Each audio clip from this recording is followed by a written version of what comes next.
अस्सलाम वालेकुम फ्रेंड्स, मैं अदनान अब्बास से इस ग्राफिक्स की जानिब से हाजिर हूँ एक बार फिर से एक बड़ा प्यारा सा टॉपिक लिए। उम्मीद है आप सब लोग खैरियत से होंगे और मेरे चैनल की न्यू अपडेट को एंजॉय कर रहे होंगे। फ्रेंड्स, बहुत सारी ऐसी चीज़ें हैं जो कि छोटी छोटी छोटी छोटी करके आपकी डिज़ाइन को आपकी डिज़ाइन मैं डिज़ाइन को मैन पे रखूँगा कि आपके डिज़ाइन को वो ख़राब कर देती है।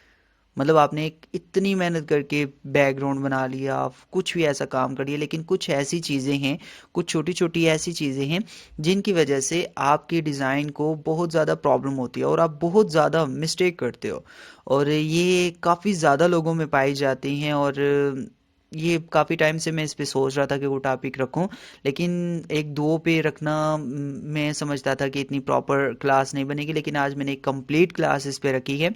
और लगभग मेरे माइंड में जो फर्स्ट 15 ये जो एरर ही कह सकता हूँ आपकी ग्राफिक्स में आते हैं, तो ये मिस्टेक हैं जो, तो आज हम उनको क्लियर करना सीखेंगे। और मेरे ख्याल में कि आज के बाद आपको ग्राफिक्स में डिसिप्लिन की कोई प्रॉब्लम नहीं होगी। आपकी जो मिस्टेक्स हैं वो आज बेटर तरीके से मैं आपको समझा दूंगा कि आप क्यों करते हो, किस लिए होती हैं और क्या होती हैं।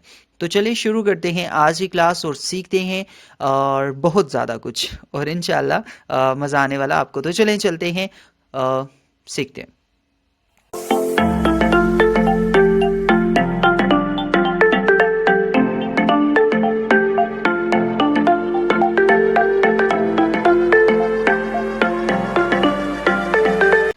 इस वक्त मैं जो ओपन किया, कोरल ड्रा ओपन किया, मैं इसी पे बेटर तरीके से समझा सकता हूँ और ये इजीली समझ सकते हैं आप। ठीक है, ज़्यादातर इस पे मैं काम क्यों करता हूँ, इसकी इंटरफेस जो है वाइट है और हम इजीली हर चीज़ को अंडरस्टैंड कर सकते हैं इसमें। सो सबसे पहला टॉपिक, फर्स्ट मिस्टेक जो हमारी होती है, CMYK और RGB प्रिंट और वेब को ना समझना। मतलब हम बहुत सारे ऐसे मैंने लोगों को देखा है कि जब वो डिज़ाइन RGB कलर में बना रहे होते हैं और जब उसे एक्सपोर्ट करते हैं तो कहते हैं कि इसके कलर ख़राब हो गए। फॉर एग्जांपल, मैंने क्या किया, मैं आपको ये RGB कलर हैं और ये CMYK, मैं इनको अगर कंट्रोल के करता हूँ, इसे ख़त्म कर देता हूँ, ये CMYK हो गए और ये RGB हो गया। बात सारी समझने की है, मैं इतना ज़्यादा कुछ नहीं करूँगा, लेकिन आपको छोटी छोटी टिप्स यहाँ से उठानी है। RGB कलर आपने RGB में डिज़ाइन कर दिया और आपको इसे प्रिंट करना है CMYK में। ठीक है, आपको प्रिंट करना है, लेकिन आपको करना CMYK में है, लेकिन बनाया आपने RGB में है। तो क्या होगा, RGB में आपने डिज़ाइन फाइनल कर लिया, कलर फाइनल कर ले, कुछ सारी सेटिंग आपने फाइनल कर ली। आप क्या करते हो, बिटमैप में जाते हो, कन्वर्ट टू बिटमैप करते हो और इसी को, ये इस वक्त 8 GB है लेकिन आप CMYK में से कन्वर्ट करते हो, ओके करूँगा तो सारे कलर डल हो जाएंगे। और ये सबसे बड़ी मिस्टेक होती है कि आपके जो कलर हैं वो ख़राब हो जाने, और बहुत ज़्यादा डिज़ाइन आपके जब प्रिंट के बाद होते हैं और उनके कलर ख़राब होते हैं, उसकी वजह यही होती है कि आप RGB कलर यूज़ करके CMYK वाला रिज़ल्ट चाह रहे होते हो, तो ऐसा कभी नहीं होता। तो ये फर्स्ट मिस्टेक आपने अपनी लाइफ से निकालनी है, अपनी ग्राफिक्स से निकालनी है कि आप जब भी वेब के लिए काम करो, तो मैं इस पे आपको ये नहीं कहूँगा कि आप वेब पे काम करते हो तो आप बेशक इन कलर को यूज़ कर सकते हो, लेकिन प्रिंट के लिए आप कभी भी ये कलर इस्तेमाल नहीं कर सकते। ठीक है, तो ये मैं इसलिए कह रहा हूँ कि आपके कलर ये नहीं कि आते नहीं है, 100% आते हैं, लेकिन बिल्कुल परफेक्ट नहीं आते, डल हो जाते हैं। अभी मैंने आपको इसका एग्जाम्पल भी बताया। और रही बात, आप वेब के लिए कलर ये चाह रहे हो, ठीक है, अब इन्हीं कलर को, ये कलर इस वक्त मेरे पास सिलेक्ट हैं, ठीक है, CMYK, और अगर मैं इन्हें बिट मैप करता हूँ, कन्वर्ट टू बिट मैप करता हूँ और CMYK में मैं 8 GB में लेके जाता हूँ और ओके प्रेस करता हूँ, तो इन पे हल्का सा फर्क पड़ेगा। मतलब CMYK 8 इस्तेमाल हो सकते हैं, लेकिन ज़्यादातर ये होता है कि जो चीज़ जहाँ की है अगर वहीं पे रखेंगे तो ज़्यादा बेटर रहेगी। मतलब CMYK प्रिंट के लिए हो गया, 8 GB हमारा वेब के लिए हो गया। ठीक है, तो ये चीज़ आपको समझनी चाहिए और यही चीज़ आपके काम आएगी। फर्स्ट स्टेप हमारा ये क्लियर होता है कि हमें 8 GB और प्रिंटिंग वाले कलर को वेब में नहीं घुसाना और वेब वाले कलर को प्रिंटिंग में नहीं घुसाना। और CMYK में अलॉट ऑफ कलर हैं यार, मेरे वीडियो भी मैंने इस पर, अगर मैं आपको बताता हूँ, यहाँ नीचे अगर आप आ जाए तो मैंने एक काफ़ी लंबा सा एक चार्ट भी आप लोगों के साथ शेयर किया था। हाँ, make a lot of CMYK colour, तो आप मेरी ये वीडियो देखो और आपको कलर्स की कभी भी कोई प्रॉब्लम नहीं होगी, ठीक है। एक स्टेप नेक्स्ट आ जाते हैं हम रीडेबिलिटी। मतलब हम जब भी काम कर रहे होते हैं हमें पढ़ने में बहुत ज़्यादा प्रॉब्लम होती है उसे। मतलब हम कस्टमर का कोई चीज़ सेटिंग करते हैं, कोई राइटिंग करते हैं, तो हम इतनी उसे घुसा के दे देते हैं, इतने अनडिसिप्लिन कर देते हैं कि हमें समझ ही नहीं लगती कि हम यार अगला बंदा देखेगा तो उसे क्या लगेगा। आप देख सकते हो आपके सामने एक डिज़ाइन मैंने यहाँ पे रखा, इस पर मैंने फुल फ़ॉन्ट कर दी, लेकिन कभी भी ऐसा ना करें। मैं आपको छोटी सी चीज़ बताता हूँ, जब भी आप काम कर रहे होते हो तो आप कोशिश करो, आपका साइज ये लगा हुआ, ठीक है, मैं इसको साइज रेड कर देता हूँ, ठीक है, ये साइज है आपका, ठीक है। और आप क्या करो, आप हमेशा अपने बॉर्डर को छोड़ के, ठीक है, ये एक तो ये स्टेप हो गया, हम इसे पैराग्राफ में लिखते हैं। एक पैराग्राफ हमारा ये हो गया, हम राइट क्लिक करता हूँ, मैं इसे कन्वर्ट टू कर्व कर देता हूँ, ठीक है। और स्टेप बहुत ज़्यादा ज़रूरी है। अगर आप इस तरीके से अपनी राइटिंग लिख लो, ठीक है, वही चीज़ है, लेकिन क्या होगा कि थोड़ी सी डिसिप्लिन में आ जाएगी, लिखने में पढ़ने में आपको बहुत ज़्यादा आसानी मिलेगी और टाइटल आपका यहाँ पे आ जाएगा। साइडों से थोड़ा सा ये अलग रहेगा आपके पूरे जो, इसे मैं कलर अगर वाइट कर देता हूँ और ये सारा मैं रेड कर देता हूँ तो आपको समझ लगेगी अब ये पढ़ने में बहुत ज़्यादा आसानी हो रही है इसे। और ये छोटी सी चीज़ थी, आप देख सकते हो, आप ये रश वाली राइटिंग भी यहाँ पे रख लो और आपको खुद अंदाज़ा हो जाएगा कि ये आप इजीली पढ़ सकते हो या ये, क्योंकि ये स्टेप में है और आप अच्छे तरीके से इसे समझा सकते हो। और इस पे एक और मज़े की बात है, अगर आपके पैराग्राफ इस तरह के हैं कि वो अलग अलग हैं, तो आप कोई आउटलाइन लगा के उनके बॉक्सेस को अलग अलग कर दो, ठीक है। तो ये भी चीज़ आप लोगों के लिए ज़्यादा प्यारी और इफेक्टिव रहेगी। सो नेक्स्ट, मैनी फॉन्ट स्यापा। स्यापा मैंने इसे लिखा, ये लास्ट टाइम मैंने मूवी देखी तो उससे मुझे वर्ड अच्छा लगा था। सो ये है ही वाकई स्यापा है फॉन्ट्स का, कि हम क्या करें यार, कौन सी फ़ॉन्ट कहाँ पे घुसें। और बहुत सारे लोगों को मैंने देखा होता है, देखिए मैनी की अगर फ़ॉन्ट और लगी होती है, फ़ॉन्ट का वर्ड ही और होता है। और मैंने 3 फ़ॉन्ट इसलिए यहाँ पे रखी कि ये बहुत ज़्यादा प्रॉब्लम होती है लोगों को। तो इसके बारे में कोशिश करें, ध्यान रखें कि आपके पास ऐसा है कि अगर आप एक फ़ॉन्ट यूज़ कर रहे हो कोई भी किसी भी किस्म की, तो कोशिश करें ज़्यादातर डिज़ाइन को आप एक ही फ़ॉन्ट में बनाएं, ठीक है। आप जितनी ज़्यादा फ़ॉन्ट इस्तेमाल करेंगे, मतलब आप इनमें से अगर कोई भी फ़ॉन्ट एक सेलेक्ट करते हो, मैं इसको नहीं सेलेक्ट करता, मैं इसी फ़ॉन्ट को सेलेक्ट कर लेता हूँ और इसी को आगे लेके चलता हूँ। मतलब क्या होता है कि मैं इसी को यहाँ पे मिनिमाइज़ कर देता हूँ और इस पर कुछ लिखना चाहूँगा, ठीक है, सही हो गया। और हम इसको सेटिंग करके रख सकते हैं और इसमें इस्तेमाल कर सकते हैं। मतलब ये चीज़ सबसे ज़्यादा इजी है कि आप एक ही फ़ॉन्ट रखेंगे। मतलब हाँ, अगर बहुत इंपॉर्टेंट काम कर ले तो मैं आपको एक फ़ॉन्ट भी रिकमेंड कर देता हूँ। एरियल होती है, ठीक है, जो हमारी नॉर्मल फ़ॉन्ट होती है, स्टार्टिंग में एक एरियल फ़ॉन्ट होगी और एक टाइम्स होगी, ठीक है। ये मैं पहले भी आपको बताता रहता हूँ। ये 2 फ़ॉन्ट ऐसी हैं कि आप जब भी किसी के लिए प्रोफेशनल काम करते हो सिंपल फ़ॉन्ट में, तो ये 2 फ़ॉन्ट आप इजीली इस्तेमाल कर सकते हो। टाइम्स न्यू रोमन होगी और एरियल, ये 2 फ़ॉन्ट होती हैं, आप इजीली इनको इस्तेमाल कर सकते हो। नेक्स्ट, तीसरी क्लास, सॉरी ये चौथा नंबर है, हाँ। तो स्पेसिंग, बहुत सारी प्रॉब्लम आती है लोगों को टेक्स्ट लिखने में, ये वाली प्रॉब्लम हमेशा आती है। आप स्पेस को देखोगे यहाँ पे ज़्यादा काम बड़ी ज़्यादा, ये मैंने इसीलिए गलत की ताकि आपको मैं अच्छे तरीके से समझा सकूं। मैं सब कुछ डिलीट करता हूँ। क्या करना है, मैंने यहाँ पे मैंने एक लाइन कॉपी कर देनी है यहाँ से यहाँ तक, ठीक है। और मैंने क्या करना, इसको यहाँ पे राइट क्लिक करता हूँ। अच्छा, ये सबसे बड़ी प्रॉब्लम होती है। आपको टेक्स्ट के लिए मैं एक टिप भी देता चलूँ कि आप जब बार बार यहाँ से टेक्स्ट टूल को सिलेक्ट करके यहाँ पे लिखोगे, एक तो साइजिंग की प्रॉब्लम, आपने मतलब इसका साइज बड़ा कर दिया, अब दोबारा आप जाओगे टेक्स्ट लिखोगे, फिर आपका ये होगा, अब आपने फिर से साइज को बड़ा करना नहीं। आपको छोटी सी टिप मैं देता हूँ कि अगर आपके पास टेक्स्ट एक बार लिखा जा चुका है तो आप उसी को यहाँ पे नीचे लाओ, राइट क्लिक करके कॉपी करो और छोटा कर लो। छोटा करने के बाद आप डबल क्लिक इस पे ऊपर करो, ये आपने वहीं पे पेस्ट कर दिया। यही प्रोसेस फोटोशॉप में चलता है, यही प्रोसेस इलिस्ट्रेटर में चलता है कि आप वहीं से टेक्स्ट को कॉपी करके पेस्ट, मतलब आपने कुछ लिखना हो तो आप इसी तरीके से लिख सकते हो। और नेक्स्ट क्या चीज़ है, आप इसे इंटर करो, ये फिर मैंने sorry control we enter press किया, ठीक है, inter control we, inter control we, inter control we, ठीक है। ये मैंने कुछ लाइनों में इसे लिख दिया और थोड़ा सा बड़ा भी कर देता हूँ। अब देखें इनकी स्पेसिंग अच्छी है क्योंकि मैंने वहीं पे कॉपी पेस्ट किया।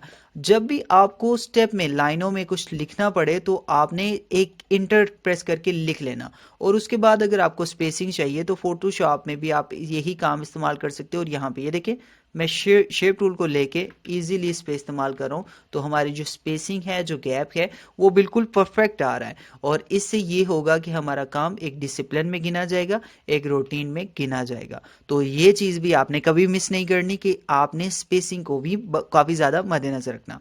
अब अलाइनमेंट आ जाती है। बहुत सारे लोगों को मैंने देखा है कि आप एक डिज़ाइन बना लेते हो तो उसमें अलाइनमेंट की बहुत ज़्यादा प्रॉब्लम होती है। मतलब आपने एक रेक्टेंगल लगा दिया, ठीक है, उसमें कोई काम कर रहे हो या कोई भी ऐसी चीज़ बना रहे हो, ठीक है, मैं यहाँ पे इसे ऐसे कर देता हूँ और इसकी कुछ कॉपीज़ यहाँ पे कर देता हूँ। ये चीज़ मैंने यहाँ पे कर देनी, ठीक है, और इसका कलर रेड कर देता हूँ। अब वो कोई चीज़ इस्तेमाल नहीं करते, ये ऊपर कभी कॉपी कर दी, कभी नीचे कॉपी कर दी। तो आप कोशिश करें अलाइनमेंट को बहुत ज़्यादा ध्यान में रखें। मतलब जैसे कि ये तीन है, मैं तीनों को सेलेक्ट करूंगा, ये मुझे अलाइनमेंट में नहीं दिख रहे। अब जब हम यहाँ पे जाएंगे, इनके अलाइनमेंट चेंज करेंगे, ठीक है, मैं इनको सेंटर में करता हूँ, तो देखिए पहली बात है कि आप जैसे इनको सेंटर में देखोगे आपको एक इसकी लुक बनना शुरू हो जाएगी, अच्छे लगना शुरू हो जाएंगे। जैसे कि ये तीनों हैं, इनको अगर मैं यहाँ से लेवल करता हूँ तो ये देखें बहुत ज़्यादा फ़र्क पड़ता है आपके डिज़ाइन में। इन चीज़ों को देखें, ये मतलब अजीब सी दिख रही है हमें, और अगर हम इनको यहाँ से लेवल कर दें तो ये कितनी प्यारी सी लग जाती हैं और हमारा काम और ज़्यादा खूबसूरत होना शुरू हो जाता है। तो कोशिश करें अलाइनमेंट को भी ध्यान में रखें। ये छोटी छोटी चीज़ें हैं जो प्रॉब्लम देती है। नेक्स्ट हमारे पास आ जाते जी कलर कम्बिनेशन। कलर कम्बिनेशन में तो बेड़े गर्क हुए होते हैं यार, मैंने बहुत सारे लोगों को देखा और मैंने इस पर एक अच्छी खासी वीडियोस बनाई हुई हैं। आप ये वाली वीडियो मेरी देख सकते हो। कलर कम्बिनेशन पे लास्ट टाइम मैंने एक वीडियो बनाई थी, यहाँ पे all about colour master class, आप ये देख सकते हो, ठीक है। इससे पहले कलर कम्बिनेशन पे ये 56 कलर कम्बिनेशन वाली वीडियो मेरी है, तो इनके लिंक मैं डिस्क्रिप्शन में भी दे दूंगा, आप चेक कर लीजिएगा। आपको कम्बिनेशन की कभी कोई प्रॉब्लम नहीं आएगी। लेकिन मैं आपको यहाँ पे भी थोड़ा सा बताता चलूँ कि देखें, जब भी आप लाइट और डार्क कलर की कम्बिनेशन करेंगे, आपको मैं छोटी सी एक चीज़ बता देता हूँ। आपने बैक पे क्लिक किया, ठीक है, यहाँ से कोई सा भी मैं लाइट सा कलर ले लेता हूँ। अब आप देखें कि इसके ऊपर वाइट वर्क करेगा, ठीक है, मैं वाइट को भी लाइट रखता हूँ, ये भी लाइट है तो कर रहा है यार। देखें आपने चीज़ को मैनेज करना। अब इसमें ब्लू मज़ा कर रहा, लेकिन इसमें अगर मैं रेड डालूंगा, देख लें, ब्लू मैं डालूंगा ये कलर, ये अब देखें इसमें हमने जैसे ही कलर पर्पल डाला, ये इतना अच्छा नहीं लग रहा हमें। सो जितना ब्राइट कलर, ये देखें डीप येलो इसमें मज़ा नहीं कर रहा। लेकिन आपको क्या करना होता है, थोड़ी सी मेहनत करनी होती है। आप या तो कलर बहुत सारे यहाँ पे पड़े होते हैं, इन कलर में से जैसे कि मैं बैकग्राउंड पे ये कलर डाल रहा हूँ और फ्रंट में मुझे ये साथ वाला कलर डालेंगे तो ख़राब तो हो ही गया। लेकिन आपने देखे यहाँ पे डार्क डार्क डाला, अब यहाँ से लाइट डाल लो और ये आपका काम और ज़्यादा मज़े का होना शुरू हो जाएगा। सो इस तरीके से डार्क और लाइट का कॉम्बिनेशन करते रहेंगे तो आपको काफ़ी ज़्यादा प्रॉब्लम नहीं आएगी, आप अच्छे तरीके से इसे हल कर लोगे। नेक्स्ट हमारे पास स्केलिंग टेक्स्ट। बहुत सारे लोगों को स्केलिंग करने का बहुत ज़्यादा शौक होता है। मैं बहुत कम इस चीज़ को यूज़ करता हूँ, लेकिन ये इशू भी मुझे कहा गया था, ये मेरे टॉपिक में मुझे कहा गया था। बाकी तो बहुत सारी चीज़ें जो मैंने मुझे ज़रूरत के तहत लगी, लेकिन ये जो स्केलिंग वाला काम है, ठीक है, ये क्या है, बहुत सारे लोग क्या करते हैं, जैसे मैंने ये रखा हुआ ऐसे ही टेक्स्ट को आगे पीछे रख लिया। नहीं, बिल्कुल आपने ऐसा नहीं करना। टेक्स्ट सारा बेशक आप डिलीट कर दें। कोशिश करें जब आप एक टेक्स्ट लिख लेते हो तो आप उस पर एक गाइडलाइन वगैरह लगा दें, ठीक है, गाइडलाइन लगा लें और उसके बाद आपको समझ लग जानी कि अब आप कैसे काम करोगे, ठीक है। या तो ये काम होता है आपका, आपने अपने पूरे टेक्स्ट को यहाँ पे छुपा लिया, सही हो गया। या फिर ये होता है कि आप जब टेक्स्ट लिख लेते हो तो आप उस पे एक बॉक्स लगा दो, सही हो गया, ऊपर नीचे जैसे भी आपको लगे आप एक बॉक्स लगा लो उससे बड़ा। और उसके बाद क्या करो, अगर आपने कोई स्केलिंग वगैरह करनी है तो इस टेक्स्ट के बिल्कुल लेवल में, जैसे कि मेरी गाइडलाइन यहाँ पे आएगी तो ठीक रहेगी, ये यहाँ तक, सही हो गया। अब मैं इस टेक्स्ट को यहाँ तक लेके चला जाता हूँ और ऊपर से मेरे पास यहाँ पे है और मैं इसे फुल लेफ्ट में कर देता हूँ। एक चीज़ होगी, अगर मुझे इसे रखना है यहाँ पे तो मैं रख दूंगा, बॉटम में रखना है तो मैं रख दूंगा। मतलब आपको डिसिप्लिन से चलना है, एक बॉक्स लगा लेना है या कोई भी ऐसी चीज़ आपको सेटिंग करनी है। और अगर आपको इसके फ्रंट पे कुछ लिखना है तो आप इसको थोड़ा सा बढ़ा लें और इसी टेक्स्ट को रोटेट करें ये इस तरीके से जितना डिसिप्लिन से यार चलेंगे उतना ज़्यादा आपके लिए ठीक रहेगा। यहाँ से सेलेक्ट किया और ई प्रेस, वही बात है, अलाइनमेंट करेंगे तो और ज़्यादा वर्ड निखर जाएंगे। तो ये चीज़ होती है, अगर आपको स्केलिंग करनी है तो आप इस तरीके से कर सकते हो। मतलब अगर आप किसी वर्ड की कर रहे हो, मतलब ये जैसे मैं ज़्यादातर थंबनेल पे भी यूज़ करता हूँ, जैसे 10 लिखा गया, अब मुझे साथ में ये वर्ड लिखना है, यहाँ तक उसकी हद है, ठीक है। और दूसरा टेक्स्ट भी मैंने यहाँ पे लिखना है, तो उसका साइज़ थोड़ा सा छोटा है, मैं यहाँ पे रखूँगा, लेकिन क्या है, अब मैंने यहाँ पे रख लिया, लेकिन अब मुझे यहाँ पे खाली स्पेस मिले, तो आप क्या करें, वर्ड को थोड़ा सा खोल लें, आपको कोई रोकेगा नहीं, ठीक है। आप टेक्स्ट को थोड़ा सा बढ़ा लें, मतलब अगर आपका ज़्यादातर टेक्स्ट होते हैं बड़े होते हैं, आपको छोटे ऐसा करना पड़ता है, लेकिन मैं आपको सिर्फ ये बता रहा हूँ कि अगर ऐसी चीज़ आपके पास आ जाए तो आप इसे इस तरीके से सेटिंग कर सकते हो। मतलब टेक्स्ट यहाँ पे बॉटम में मैंने ले लिया इसे, और ये ऊपर रहेगा, ठीक है। इस तरीके से हम बाकी सारी आहिस्ता आहिस्ता इसकी सेटिंग कर सकते हैं, ठीक है। तो स्केलिंग में भी आपने काफ़ी सारा ध्यान रखना। नेक्स्ट चलते हैं जी। ओह, गाइडलाइन में हटा देता हूँ, डिलीट डिलीट डिलीट डिलीट और फिर डिलीट। अच्छा जी, टेक्स्ट हेडिंग ये क्या है? मतलब बहुत सारी ऐसी जगह होती हैं जब हमने हेडिंग को शो करना होता है। मतलब जैसे कि फर्स्ट हेडिंग हमारी हो गई हैप्पी न्यू ईयर की, ठीक है, वैसे भी नज़दीक है, ठीक हो गया। फर्स्ट हेडिंग ये हो गई, नीचे हमने 2020, ओहो 20, सही हो गया, ये लिख दिया। नेक्स्ट हमने यही जो ले, मैं आपको ये बताता हूँ कि ये हमने हेडिंग्स बनानी, तो हम किस तरह से इन पे काम करेंगे। ये तीन वर्ड बड़े हमने करने, तो हम इनको किस तरह से रखेंगे, तो ये एक बड़ी ज़बरदस्त सी चीज़ है। अब हर वर्ड हमने बड़ा करना है, मतलब न्यू को हमने छोटा रहने देना है, 2020 को हम डिलीट करते हैं, मैं यहाँ पे लिख देता हूँ, सही हो गया। अब बात आती है कि हमने इनमें से दो हेडिंग्स बनानी अपनी, हैप्पी को और न्यू ईयर को बना देते हैं, ठीक है, या फिर हैप्पी या 2020 को बनाते हैं। तो हम कंट्रोल के प्रेस करते हैं, सबसे पहले वर्ड को अलग कर लें, और सबको स्टार्ट करके सी प्रेस कर देता हूँ, सेंटर कर देता हूँ। ये एक वर्ड हमारा यहाँ तक आ गया। कोशिश करें इस वर्ड को यहीं तक रहे तो बेटर है, या किसी जगह में इसे डिसिप्लिन से रखें, मतलब यहाँ से ए और इसके दरमियान रख लें, और ईयर का हम वर्ड मज़ीद बड़ा कर लेते हैं, और को ये देखें, अब ई को मैं यहाँ पे एडजस्ट कर रहा हूँ। ये क्या होगा कि आपका जो वर्ड है वो यहाँ से, ये यहाँ से स्टार्ट हो रहा, यहाँ पे ख़त्म हो रहा, किसी जगह पे ख़त्म होना चाहिए, ना कि ऐसे ही आपने रख दिया तो वो उस तरह से चीज़ नहीं बनेगी। और नीचे से अगर आप देखें तो ये आपका ई से सही स्टार्ट हो रहा, लेकिन ए से थोड़ा बाहर आ रहा, ये अगर यहाँ पे आप देखें तो ये चीज़ है। तो अब आपको ये वाली हेडिंग थोड़ी सी छोटी करनी पड़ेगी, तो ये हेडिंग आप इतनी सी रखेंगे, लेवल में हो जाएगी, और 2000 ऑटोमेटिकली आपका अगर फुल लेंथ में करना है या फिर आपको साइज़ छोटा ही रखना है, तो आप क्या करें, आपको कहा गया कि नहीं 2020 या कोई भी ऐसी हेडिंग है तो आपने इसे छोटा रखना है, तो आप क्या करें, इसे यहाँ पे ले आए इसके लेवल में, ठीक है, ये यहाँ तक आ जाएगा इसके लेवल में, और आप इसकी स्पेसिंग को ज़्यादा करके यहाँ इसके लेवल में कर सकते हो। और अगर मैं इसको यहाँ पे लेके आ जाऊँ लाइन को, और आप देख सकते हो, ठीक है, तो आपका एक रिदम सा बन जाता है। ये तो वर्ड मेरा बाहर है इसलिए, लेकिन आपका एक रिदम सा बन जाता है, आपके काम में सारे एक चीज़ सी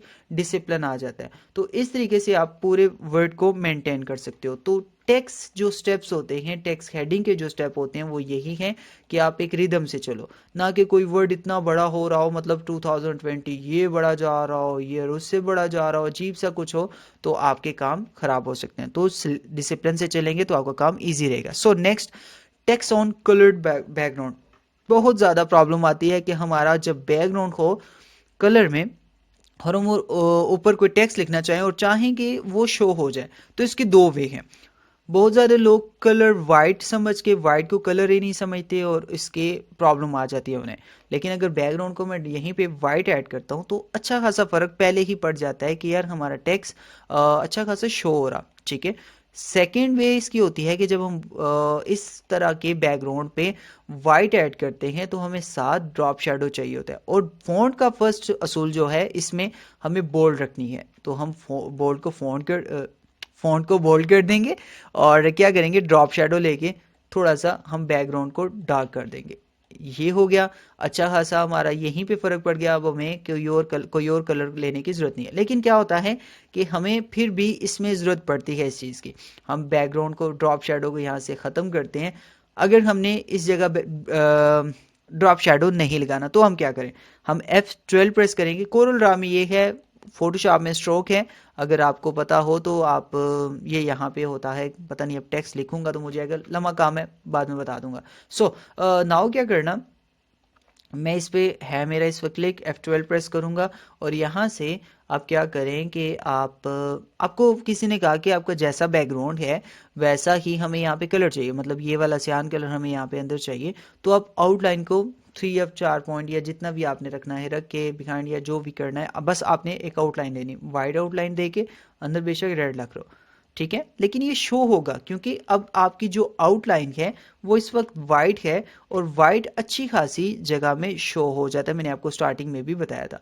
सो अब बेशक अंदर रेड है, कोई और कलर है, आपका शो जो होगा इस वक्त वो कलर वाइट शो होगा। सो आपको, आप जब भी टेक्स्ट पे या कलर्ड बैकग्राउंड पे काम करो तो कोशिश करो आपका काम ये होना चाहिए कि आप उसमें सेटिंग बना लो, मतलब आपको आउटलाइन यूज कर लो, ड्रॉप शेडो दे लो, या कोशिश करो कि वाइट उसमें रहे, ठीक है। वाइट दे के आउटलाइन अगर मैं रेड करता हूं तो ये कुछ इस तरीके से भी वर्क कर रहा है। सो बताने का मकसद ये है कि अगर बैकग्राउंड को और साथ, सॉरी, आउटलाइन को और अगर ड्रॉप शेडो को साथ लेके चला जाए तो अच्छी खासी हेडिंग बन सकती है। मतलब मैंने यहाँ पे क्या किया, आउटलाइन वाइट रख के रेड से दे दिया और साथ ही यहाँ पे ड्रॉप शेडो इसमें ऐड कर लिया।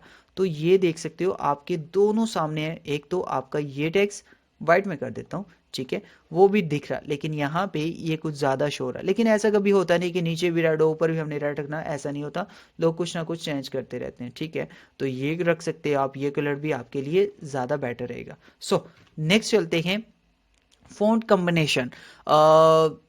ये मैं बेटर तरीके से कहूँगा, बहुत ज़्यादा लोगों में एक प्रॉब्लम पाई जाती है कि अगर वो फैंसी फ़ॉन्ट यूज़ कर रहे होते हैं तो नीचे कोई और फ़ॉन्ट यूज़ करना उन्हें पड़ जाती है, तो वो कैसे करें। सो सिंपल सा हल ये है कि आप कॉम्बिनेशन में लिखा रहने देता हूँ, इसमें कोई ये नहीं है, बहुत बकवास फ़ॉन्ट है। यहाँ से ओहो कुछ और ले लेता हूँ, नहीं ये टेक्स्ट ही नहीं सही, ठीक है। कॉम्बिनेशन आपने ये फ़ॉन्ट रख ली। अब आपको इसके नीचे कुछ छोटी मोटी या कोई कंपनी का या जगह का या कोई ऐसा नाम लिखना है तो कोशिश करें जितनी सिंपल फ़ॉन्ट होगी, मतलब जैसे कि ये लिखा जा चुका है कॉम्बिनेशन, मुझे यहाँ पे इसकी कोई और चीज़ लिखनी थी, तो आप क्या करें, या तो ये एरियल फ़ॉन्ट यूज़ करें, या जितनी सिंपल फ़ॉन्ट होगी इतनी ज़्यादा मज़ा, मतलब ये एरियल राउंड में है तो ये भी मज़ा करें, मतलब फैंसी के साथ आप कोशिश करें जब भी इस्तेमाल करें। अब मैं इसको इसको यहाँ पे रखता हूँ, ठीक है, ये ऊपर चले गए और इसकी कॉपी करके यहाँ पे रखता हूँ, इस पे भी मैं यही वाला फ़ॉन्ट इस्तेमाल कर देता हूँ, ठीक है। और नहीं, मतलब ये कर देता हूँ, ठीक है। और अगेन जाके टेक्स्ट में जाके इसे चेंज केस करके टाइटल केस में कर देता हूँ। तो आप देखें फैंसी के साथ जब भी छोटी फ़ॉन्ट आप फैंसी यूज़ करेंगे तो आपको प्रॉब्लम मिलेगी। अब दोनों में आपको बेटर फ़र्क दिख रहा होगा कि ये चीज़ क्या है। आप जितनी इसके नीचे सिंपल फ़ॉन्ट इस्तेमाल करेंगे, एक फैंसी फ़ॉन्ट के साथ एक सिंपल फ़ॉन्ट का इस्तेमाल होना ज़्यादा ज़रूरी। फैंसी को फैंसी के साथ ही टच करेंगे तो कभी भी आपका काम उतना अट्रैक्शन नहीं हासिल करेगा। So next, copy other words. यार ये बड़ी मुझे चीज़ होती है, बहुत सारे लोग कहते हैं कि जब हम किसी का काम कॉपी नहीं करेंगे तो हम खुद से कैसे करेंगे। तो इसके लिए मैं सिंपल सा ये कहूँगा कि देखें, अगर आपको किसी ने कह दिया कि यार मुझे ये काम करके दो, ठीक है, मुझे इस तरह का काम चाहिए, तो आप क्या करो, आपको लाजमी नहीं है कि आप उसकी बात मानो, आप सिंपल सा अपना कोई आइडिया है आपके पास या कोई ऐसी चीज़ है तो आप उसको इस्तेमाल करो। जैसा कि मेरे पास यहाँ पे क्या होना चाहिए, यही ले लेता हूँ मैं, सही हो गया, और कंट्रोल वी कर देता हूँ, ये बहुत ज़्यादा बड़ी इमेज है। सो अभी के लिए मुझे लेनी है तो मैं इस पे इस्तेमाल कर लेता हूँ, ठीक है। ये कुछ इस तरीके से हमने इसे देखा पहले और फिर इसे, कस्टमर ने कहा कि यार मुझे ऐसी चीज़ बना के दो इसमें इसमें, तो आप कोशिश करो कि आप ऐसी चीज़ अगर ये आपके पास है, ठीक है, इंटर प्रेस कर देता हूँ और फिर इसको भी इंटर प्रेस कर देता हूँ, ये मैं सेंटर में कर देता हूँ इसे, और यहाँ पे रखता हूँ, ठीक है। और फ़ॉन्ट कोशिश करूँगा मैं, चले मैं यही फैंसी फ़ॉन्ट ले लेता हूँ और इसको शेप टूल के साथ थोड़ा सा कम कर देता हूँ, ऐसे रख लेते हैं, ठीक है। और ओ ओ था ना, हाँ ठीक है। ये कुछ इस तरीके से मेरे पास 3 वर्ड आ गए, जैसे वहाँ पे लिखे मैं कुछ इस तरीके से यहाँ पे रखता हूँ। मुझे कहा गया कि यही आपने सेटिंग करनी है, तो आप यहाँ पे वाइट रखो। लेकिन आप देखते हो उसमें फ़र्क है, इसमें फ़र्क है, लेकिन आप इस पे अपना आइडिया इस्तेमाल करो कि यार वो तो डार्क है, मैं यहाँ पे अगर वाइट रख रहा हूँ इसमें प्रॉब्लम होगी, तो नीचे बैकग्राउंड भी वहाँ पे ब्लर है। तो आप सबसे पहले क्या कोशिश करो कि आप पहला जो काम है इसको ब्लर करने की ट्राई करो। बिटमैप में जाओ, ब्लर जाओ, गॉसियन ब्लर ले लो, ठीक है। और ट्राई करते हैं, ये बहुत ज़्यादा हो रहा। ये जस्ट मैं आपको अभी खुले काम में बता रहा हूँ, बाद में हम बिट मैप करके इसको सेटिंग कर सकते हैं। अब ब्लर हुआ, थोड़ा सा काम हमारा और ज़्यादा मज़े का हो गया। लेकिन हम चाह रहे हैं कि यार इन्होंने ये काम किया और हम साथ क्या करें। हम ऐसा काम करते हैं, हम एक रेक्टेंगल यहाँ पे लगा देते हैं, ठीक है। और इसकी आउटलाइन ऐसी कर देते हैं और फिर इसके बाद आउटलाइन थोड़ी सी बढ़ा देते हैं। अब ये उससे ज़्यादा हमें मज़े का लग रहा। लेकिन मज़ीद इसमें एक और चीज़ है कि अगर हम क्या करें, इसमें वाइट ऐड कर दें, वाइट ऐड करते साथ ही या फिर ब्लैक ऐड कर देते हैं, ठीक है। और ऑब्स्ट्री इसकी ट्रांसपेरेंसी जिसे आप बोलते हो वो आप कम कर दो इसकी, तकरीबन ये कुछ इस तरीके से आ रही। तो अब जो आपकी नीचे जो फ़ॉन्ट लगी है, इसे शिफ्ट पेज अप कर देता हूँ, ठीक है। अब ये ज़्यादा मज़े की लग रही, क्यों?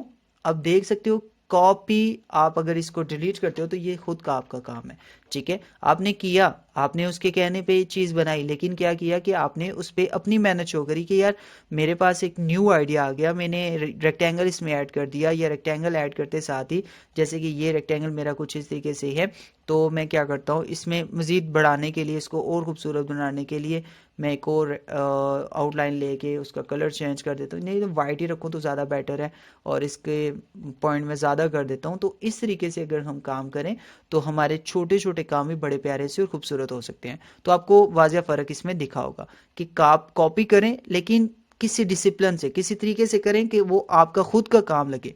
आपको किसी ने कह दिया तो वो उसकी प्रॉब्लम है, लेकिन आपने जब काम करना है तो कोशिश करें थोड़ा बहुत दिमाग को चला लें। नेक्स्ट शेडो है, अजीब सा शेडो लोग देते हैं, मुझे काफ़ी ज़्यादा इसमें आती है प्रॉब्लम, मतलब मुझे ज़्यादा इसमें प्रॉब्लम आती है लोगों का काम देखे। तो कोशिश करें शेडो को यार बहुत ज़्यादा डिसिप्लिन में रखना चाहिए।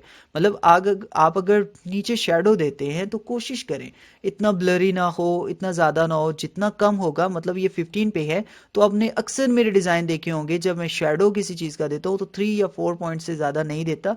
और ऑब्स्टिक कोशिश करें आप 30 से कम भी ना हो, लेकिन ये एक ड्रॉप शेडो का डिसिप्लिन है। अब इसी ड्रॉप शेडो को यहाँ पे लेके आ जाएं तो बुरा तो लगेगा, ठीक है। लेकिन ये डिमांड है, मतलब आप किस तरीके का काम कर रहे हो। आप इस तरीके का शेडो देना चाहते हो तो दे लो, लेकिन क्या है, इस तरीके का शेडो देने के लिए आप मज़ीद इसकी ऑब्स्ट्री और कम करो, क्योंकि आपका जितना ये शो होगा उतना साफ वाजिया फ़र्क, जितना कम शो होगा उतना ज़्यादा दिखेगा। सो आप इस तरीके से अपने शेडोज़ को ऊपर से नीचे लाना है, नीचे से ऊपर लेके जाना है, जिस तरह से भी करना है, ये आपकी प्रॉब्लम है। लेकिन मैं आपको ये बता रहा हूँ कि शेडो को जितना कम ऑब्स्ट्री में और जितने कम फीदर में लेके जाओगे आपके लिए ठीक रहेगा। नेक्स्ट हमारे पास इमेज एडजस्टमेंट है। मैं आपको एक छोटा सा क्लू बता देता हूँ। बहुत सारे लोगों के पास डिज़ाइन आ जाता है, ये मैं कुछ इस तरीके से इसे रखता हूँ, ठीक है। और अब क्या है कि उनके पास ये साइज़ तो आ गया, ठीक है, उन्होंने एक बड़ी इमेज को कैसे एडजस्ट करना। बस सिंपल सा, हमें ये तो चाहिए भी, यहाँ से हम अगर करेंगे, लेकिन हमें ये इमेज यहाँ तक चाहिए। तो हम क्या करेंगे जी, बहुत सारे लोग क्या करते हैं, वहीं से खींच के इसे बना दिया, बहुत काम हो गया यार। ना, बिल्कुल नहीं।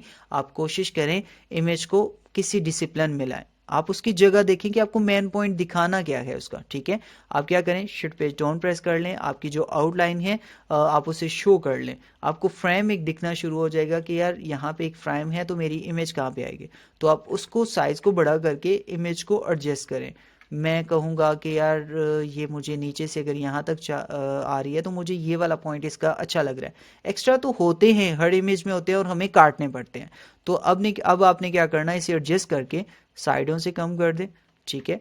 और फिर यहाँ से कम दे, या तो पावर क्लिप कर लें या क्लिपिंग मास्क होता है फोटोशॉप में, ठीक है, जैसे कि राइट क्लिक करके पावर क्लिप कर दी मैंने इसमें, तो अब ये सारी इमेज यहाँ पे एडजस्ट होगी। अब यही काम अगर आप एक बड़े वाले साइज में करते हो, मैं इसको उठा के यहाँ पे लेके आ जाता हूँ और इस इमेज को सॉरी लेंथी भी कर देता हूँ मैं। अब आपकी इमेज अगर मैं देखा जाए तो इस तरीके से आपके पास इतनी सी है, ठीक है, मैं समझता हूँ कि मेरे पास इमेज इतनी है, तो क्या हुआ, आपने इस तरह से खींच ली। नहीं, बिल्कुल ऐसे नहीं करना, कोशिश करनी है लैंडस्केप पोर्ट्रेट में जब भी काम करना है आप इमेज को बढ़ा लें, ठीक है, और या फिर आपके पास अब नीचे करेंगे तो इमेज इतनी ज़्यादा शो होना शुरू हो जाएगी, आप नीचे से किसे ख़त्म कर दें, आपकी इमेज का जो साइज़ है, जो लेंथ है आपकी वो पूरी होनी चाहिए, बाकी आपको गरज नहीं है, ऊपर से काट ले, नीचे से थोड़ी बहुत काट ले, एडजस्ट करना आपके ऊपर होता है। ये समझ आई। अच्छा, यूजिंग रास्टर इमेज ये क्या है, बहुत सारे लोग ऐसा करते हैं, गूगल से इमेज निकाली, यहाँ पे मैं एक बॉक्स लगा देता हूँ, इसमें कलर ये दे दिया और शिफ्ट पेज अप किया, तो पहली तो बात है ये यहाँ पे शो ही नहीं होगी सही तरीके से। इसका क्या करना, मैंने राइट क्लिक करना, लाइन आर्ट, कोरल ड्रॉ में लाइन आर्ट है, आप इलिस्ट्रेटर यूज़ करते हो तो आपको पता होगा, उसमें भी आप सेटिंग कर सकते हो, ठीक है। अब इसको मैं यहाँ पे राइट क्लिक करके कॉपी कर देता हूँ और बैकग्राउंड भी साथ कॉपी कर देता हूँ, शिफ्ट पेज डाउन, ठीक है।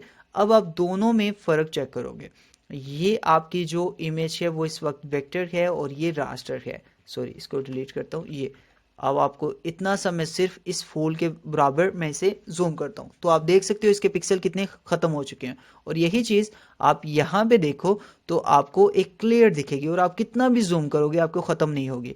तो कोशिश करें जब भी वेक्टर्स का इस्तेमाल करें, फ्लावर वगैरह का या किसी ऐसी चीज़ का इस्तेमाल करें तो उसे ट्रेस कर लें। ये सोलो तो होती है इलिस्ट्रेटर में भी है और फोटोशॉप में, और हम वेक्टर्स वगैरह जब यूज़ करते हैं तो इसीलिए यूज़ करते हैं कि उसकी इमेज और क्वालिटी और जितने ही अच्छे होंगे, ठीक है, उतना ही आपका डिज़ाइन ज़्यादा प्यारा और ज़्यादा खूबसूरत दिखेगा। तो ये चीज़ आपने ध्यान में रखनी है, आपने वेक्टर का इस्तेमाल लाजमी करना है, जिससे देख लें आपकी पिक्सल ख़त्म ही नहीं हो रहे। और यहाँ पे रास्टर का हाल देखिएगा कि एक जूम भी किया तो इसके पिक्सल इतने ज़्यादा ख़राब हो गए। ये चीज़ भी आपने ध्यान में रखनी। नीचे आ जाए, रीसाइज, लास्ट वाला और बड़ा छोटा सा प्यारा सा टॉपिक है, रीसाइज क्या है। मैंने एक इमेज निकाल लेता हूँ ना यहाँ से, वॉलपेपर ही लिख देता हूँ मैं, इमेज यहाँ से कोई नॉर्मल सा यही मैं निकाल लेता हूँ, इस वक्त कॉपी करते हैं इसे और फोटो सॉरी यहाँ पे ले लेता हूँ और इसे मैं कंट्रोल वी कर देता हूँ, ठीक है। ये एक इमेज मेरे पास आ गई और अगर मैं इसे देखूँ यहाँ तक जूम करता हूँ तो फर्स्ट स्टेप में ही इसने पिक्सल अपने ख़त्म कर दिए। तो हमें रीसाइज क्या करना, हम इसी इमेज को अगर फोटोशॉप में लेके जाएं और कंट्रोल वी प्रेस कर लेता हूँ, ये यहाँ पे आ गई, आप देख सकते हो बहुत ज़्यादा कम आई। आप सबसे पहले क्या करें, राइट क्लिक करें, कन्वर्ट टू स्मार्ट ऑब्जेक्ट। ये इसका बैकग्राउंड तो काफ़ी हैवी लगा हुआ, लेकिन मैं कंट्रोल टी प्रेस करता हूँ और कोशिश करूँगा कि इसे इतना सा साइज़ में कर लूँ। इंटर प्रेस किया, या फिर ये थोड़ा सा अजीब लगेगा, मैं क्या करता हूँ इसे डायरेक्टली सेव कर लेता हूँ, राइट क्लिक किया, सेव इमेज, और इसे मैं डेस्कटॉप में सेव कर लेता हूँ,